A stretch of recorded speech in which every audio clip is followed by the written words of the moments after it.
মহেশগঞ্জের পর ফের ছেলে ধরার সন্দেহ। চর ব্রহ্মনগরে মহিলাকে আটক করে পুলিশের হাতে তুলে দিল জনতা।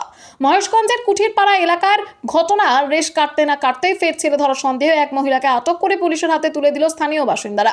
বুধবার সকালে এমন চাঞ্চল্যকর ঘটনাটি ঘটেছে নবদ্বীপ থানার অন্তর্গত চর ব্রহ্মনগর এলাকায়। স্থানীয় সূত্রে জানা গেছে, এদিন সকালে হাতে জামাকাপড় বাঁধা একটি বস্তা নিয়ে এক মহিলা এলাকায় উদ্দেশ্যহীনভাবে ঘোরাঘুরি করতে তাকে দেখা যায়। বিষয়টি নজরে পড়ায় কৌতূহলী হয়ে ওঠেন স্থানীয় বাসিন্দারা। পরে সন্দেহ হয় কয়েকজন বাসিন্দা ওই মহিলার পিছু নেন এবং তাকে আটকানোর চেষ্টা করেন। অবশেষে এলাকাবাসী ওই মহিলাকে আটকে রেখে নবদ্বীপ থানায় খবর দেন। খবর পেয়ে ঘটনাস্থলে পৌঁছে পুলিশ মহিলাকে উদ্ধার করে নিয়ে থানায় যায়। স্থানীয়দের অভিযোগ, মহিলার নাম ও পরিচয় জানতে দেওয়া হলে তিনি অসঙ্গতিপূর্ণ কথাবার্তা বলে থাকেন। তাতেই সন্দেহ আরও বাড়ে এলাকাবাসীর। তবে গত রবিবার মহেশগঞ্জের কুঠিরপাড়ায় ঘটে যাওয়া ঘটনার মতো আইন নিজেদের হাতে তুলে না নিয়ে স্থানীয়রা ওই মহিলাকে পুলিশের হাতে তুলে দেন। প্রাথমিকভাবে অনুমান করা হচ্ছে ওই মহিলা আংশিকভাবে মানসিক ভারসাম্যহীন হতে পারেন। পুরো ঘটনা তদন্ত শুরু করেছে পুলিশ। সৈয়দ জাফরের রিপোর্ট, সুন্দর বাংলা নিউজ। কিছুদিন আগে নবদ্বীপ থানা প্রশাসন থেকে ফোন করেছিল। বর্তমানে বিভিন্ন মোবাইল এবং খবর মিডিয়া আমরা দেখতে পাচ্ছি যে অপরিচিত মহিলারা বাচ্চাদের নিয়ে চলে যাচ্ছে বিভিন্ন রকম প্রলোভন দেখে।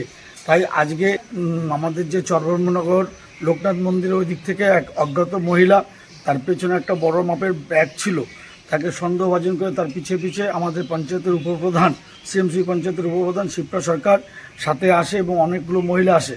তারপর আমরা চরব্রহ্মনগর পঞ্চায়েতের অফিসের সামনে সন্দেহভাজন অবস্থায় ওনাকে আটকাই এবং ওনাকে বিভিন্ন রকম ওনার নাম, বাড়ি কোথায় জিজ্ঞেস করার পর উনি সেরকমভাবে সঙ্গতিমূলক কথা বলতে পারছেন না। বিভিন্ন সময় বিভিন্ন রকম নাম এবং তার অ্যাড্রেস বলছেন। তারপর আমরা নবদ্বীপ প্রশাসনে খবর দেই। সেই প্রশাসন থেকে পুলিশ ওরা আসেন, স্যাররা জিজ্ঞেস করলো নাম ঠিকানা, তারাও সেরকম কিছু বুঝতে পারলো না। তারপর পুলিশ সেটাকে নবদ্বীপ থানায় ওনাকে সেই ব্যক্তি মহিলাকে নিয়ে গেল।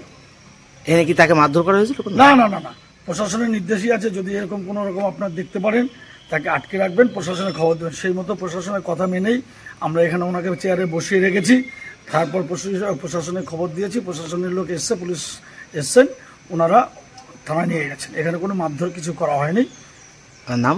আমার নাম স্বপন দেবনাথ, সিএমসি পঞ্চায়েতের বাসিন্দা।